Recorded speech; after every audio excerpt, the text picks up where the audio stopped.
Combien de camions de gravier faut-il pour couler une dalle de compression? Ça fait plusieurs fois qu'on explique aux techniciens que les quantités de matériaux ne se devinent pas. Sur un chantier, tout se calcule, surtout pour une dalle de compression sur plancher à corps creux. Un mauvais calcul entraîne perte d'argent, retard et conflit sur chantier. Ce proverbe vietnamien ne ment pas. Có công mài sắt, có ngày nên kim. Ce qui veut dire, à force de limer le fer, on finit par en faire une aiguille. Voici les 3 étapes simples. 1. Calcul du volume de béton. La première étape consiste à déterminer le volume total de béton à mettre en place. La formule utilisée sur chantier est volume égal, surface, fois épaisseur. Pour une dalle de compression sur plancher à corps creux, l'épaisseur courante est de 4 à 5 cm. Exemple, considérons une dalle de compression avec les dimensions suivantes. Surface, 120 m², épaisseur, 5 cm. Alors, pour calculer le volume de béton, on fait volume égal 120 fois 0,05. 0,05 étant la conversion de 5 cm en mètres.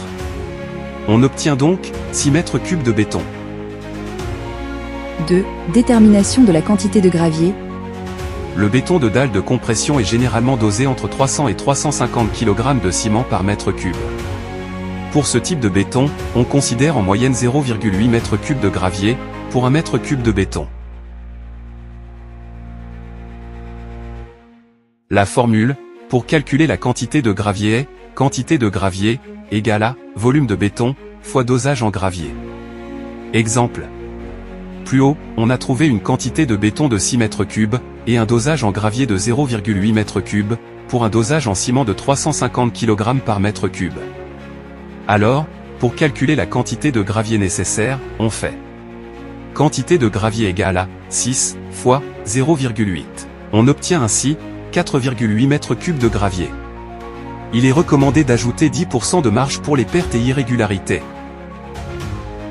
3. Calcul du nombre de camions.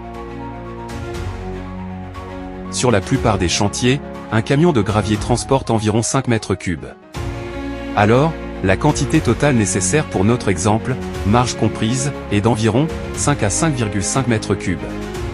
Un seul camion de gravier bien rempli suffit pour ce plancher. Un bon calcul des quantités permet de réduire les coûts, d'éviter les ruptures de matériaux et d'assurer un chantier bien organisé.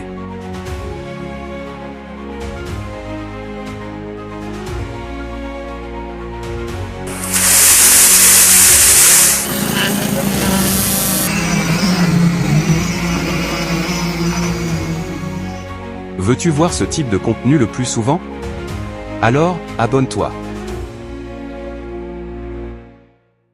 Kame Osaka.